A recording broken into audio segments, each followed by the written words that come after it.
ఆయన మీకు దూరంగా లేడు, ఆయన సమీపంగా ఉన్నాడు. మనల్ని ఆయన ఎన్నడూ అనాథలుగా విడిచిపెట్టాడు. ఆయన మనకు సమీపంగా ఉన్నాడు. ఆయన మన ముందు నడిచి వెళుతున్నాడండి. ఆయన మన కుడివైపున నిలబడి ఉన్నాడు. ఆయన మనకు సమీపంగా ఉన్నాడు. హల్లెలూయా. ఒక దైవభక్తి కలిగిన దైవజనుడు ఎల్లప్పుడూ దేవునితో ఉండేవారంట. ఆయన ఒక కలగన్నారు. తలల పైకెత్తి వెళ్ళండి. ఆయన ఒక కలగన్నారు. ఆ కలలో ఆ భక్తుడు ఒక ఒక ఒక ఒక ఒక సముద్ర తీరాన్ని నడుస్తున్నాడంట. నడిచి వస్తున్నప్పుడు దేవుని అడుగులు, తన అడుగులు ఆ సముద్ర తీరాన కనిపించిందంట. ఆ ఇసుక మీద ఆ అడుగు జాడలు కనబడుతున్నాయంట. సరే, దేవుడు నాతో ఉన్నాడని హ్యాపీగా ముందుకు వెళ్ళాడు. కొంత దూరం వెళ్ళిన తర్వాత 2 అడుగులే కనబడుతుంది, కానీ 4 అడుగులు కనిపించింది. ఇప్పుడు రెండు అడుగులు జాడలు మాత్రమే కనబడుతున్నాయి. వెంటనే భయపడిపోయి, దేవా, నువ్వు నన్ను విడిచిపెట్టావా, నన్ను మర్చిపోయావా, నన్ను వదిలేసి వెళ్ళిపోయావా అని అంటే దేవుడు అంటాడు, పిచ్చోడా, ఎందుకు కంగారు పడతావు, నేను ఇక్కడే ఉన్నాను. Praise the Lord. మరి అదేంటి బాబు, అదేంటి ప్రభువా, నా అడుగులు మాత్రమే కనబడుతుంది, నీ అడుగులు నాకు కనబడట్లేదంటే దేవుడు అన్నాడు, పిచ్చోడా, అది నీ అడుగులు కాదు, అది నా అడుగుల. స్తోత్రం చెప్పడదు గట్టిగా. అది నా అడుగు జాడలు. మరి నా అడుగు జాడలు కనబడలేదు ఏంటంటే, నీవు చాలాసేపు నడిచావు కనుక నీరసం వచ్చి ఉంటుందని నేను నా 2 చేతుల మీద ఎత్తుకున్నాను. ఇక నీ అడుగులు కనబడలేదు, నా అడుగులు. క్షణమైన ప్రభు నన్ను విడువడు. హల్లెలూయా. నీవేనా ప్రేమానురాగం, క్షణమైనా విడువని స్నేహం, అతి శ్రేష్ఠుడనా యేసయ్యా. నీవేనా ప్రేమానురాగం,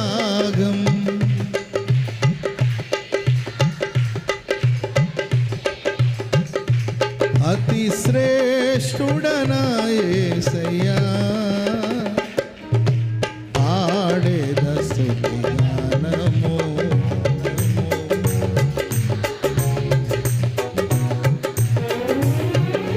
నీవేనా ప్రేమానురాగం,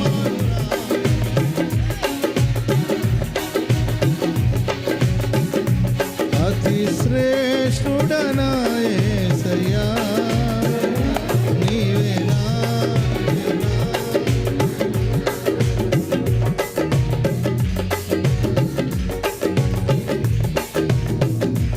అతి శ్రేష్ఠుడనా. హల్లెలూయా, హల్లెలూయా.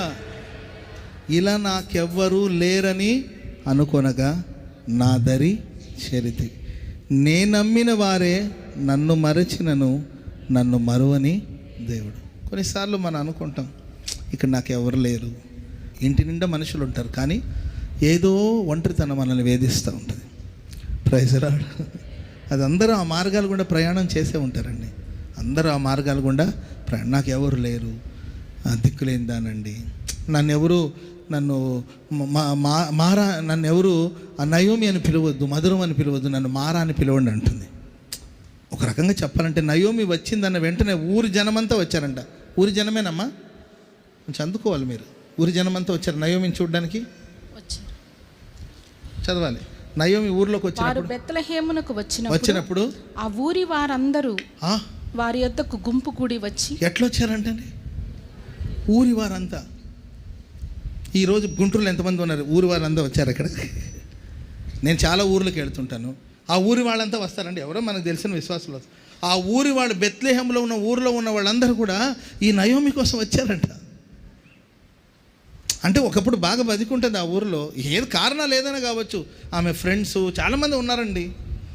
అంత క్రితం ఆ ఊర్లో ఉన్నప్పుడు పార్టీలకు వెళ్ళి ఉంటుంది, కిట్టి పార్టీలు అవన్నీ ఉంటాయి కదండి, మహిళా సమాజాలకు వీటికి వెళ్ళి ఉంటుందేమో. మొత్తం ఊరంతా వచ్చారండి.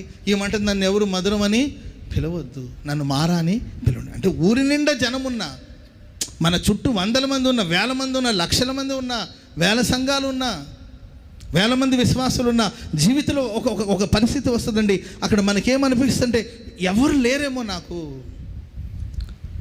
ఇలా నాకు ఎవరు లేరు అని మనం అనుకుంటున్నప్పుడు వెంటనే దేవుడు మన దగ్గరికి వస్తాడు.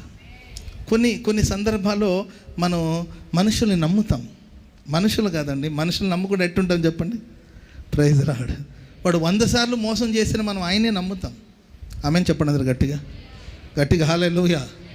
ఈ ఆడపిల్లలు ఇంక మరీ ఇంకా చెప్పాల్సిన అవసరం లేదు. ఏంటండి, నీ డబ్బంతా తినేసాడు వాడు. అయినా నీవు ఆయనే కావాలి, నీవే కావాలి, ఆయనే కావాలి అంటుంటుంది. అమ్మ వాడు నిన్ను మోసం చేస్తున్నాడు, ఆయనే కావాలి. అమ్మ ఆయనకి పెళ్ళే 3 పిల్లలు, అయినా కావాలి అంటుంది. ఆయనకి పెళ్ళే 3 పిల్లలు, ఆయన నాకు కావాలి అంటుంది. ఇంకేమనాలండి ఆ పిచ్చిదాన్ని? దాన్ని పిచ్చి, ఆ అమ్మాయిని పిచ్చిదాన్ని అనాలా లేకపోతే తెలివిగలదని అనాలండి? పెద్ద చదువు చదివింది, మరలా చదువు ఏం చేసుకోవడానికండి?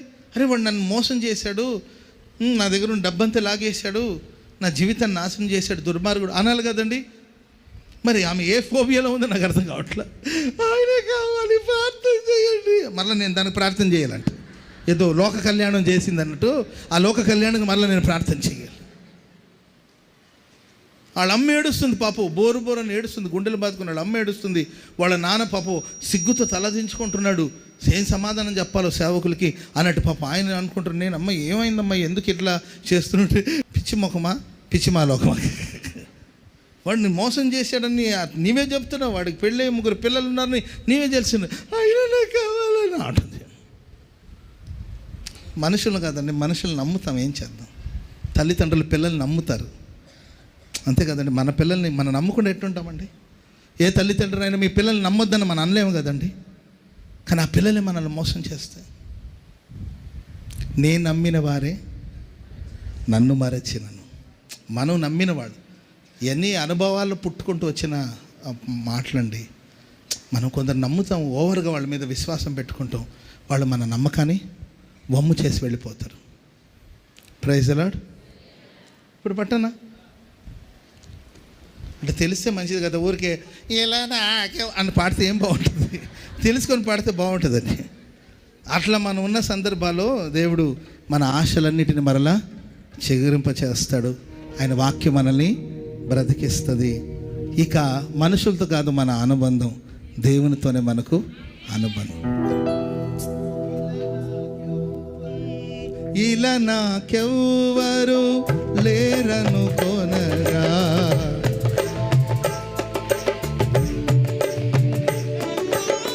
నేనమ్మిన వారే నన్ను మరచినను, మరువని దేవుడవు.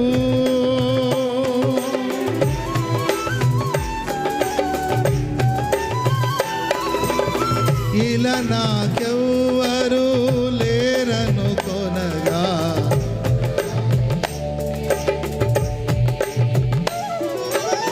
నేనమ్మిన వారే నన్ను మరచినను, మరువని దేవుడవు. నీ ఆశలే నాలో చిగురించెను, నీ వాక్యమే నన్ను బ్రతికించెను. నీ ఆశలే చిగురించెను, నీ వాక్యమే నన్ను బ్రతికించెను. నీ అనుబంధము నాకానందం, నీ అనుబంధము నాకానందం. పాడేద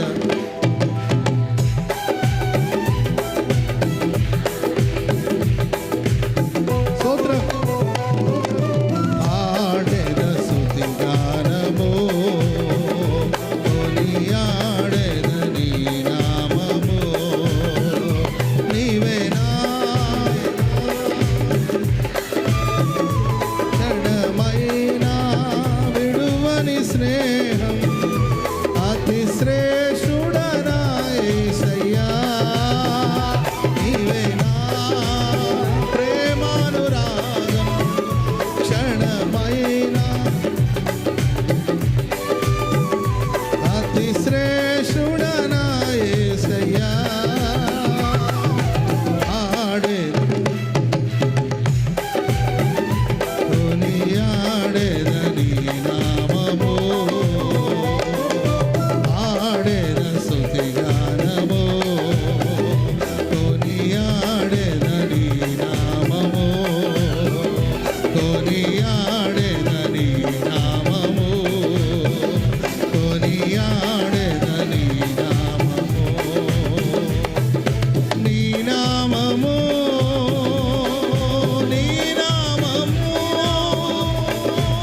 హల్లెలూయా, ప్రైజ్ ది లార్డ్, హల్లెలూయా.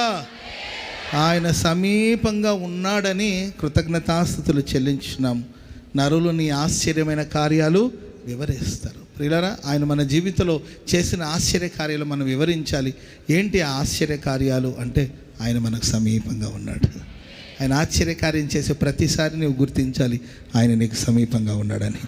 ఆయన నీకు సమీపంగా ఉండే ప్రతిసారి నీ జీవితంలో ఆశ్చర్యకార్యాలు చేస్తూనే ఉంటాడు, ఆశ్చర్యకార్యాలు చేస్తూనే ఉంటాడు, ఆశ్చర్యకార్యం.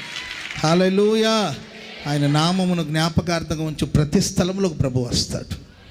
2-3 ఆయన నామాన్ని కూడి ప్రార్థించినప్పుడు అక్కడ ఆయన ఉంటాడు. Praise the Lord, hallelujah.